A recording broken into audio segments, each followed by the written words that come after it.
Weather Service in Upton, New York has issued a special marine warning for Sandy Hook, New Jersey to Fire Island Inlet, New York out 20 nautical miles until 1:30 p.m.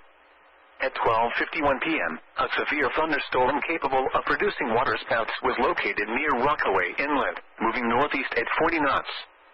Hazard, waterspouts and wind gusts 34 knots or greater. Source, radar indicated. Impact, waterspouts can easily overturn boats and create locally hazardous seas.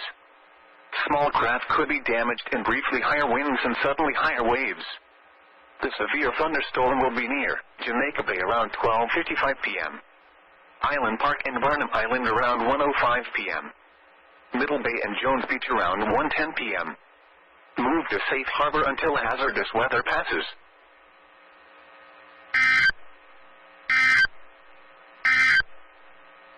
Here is the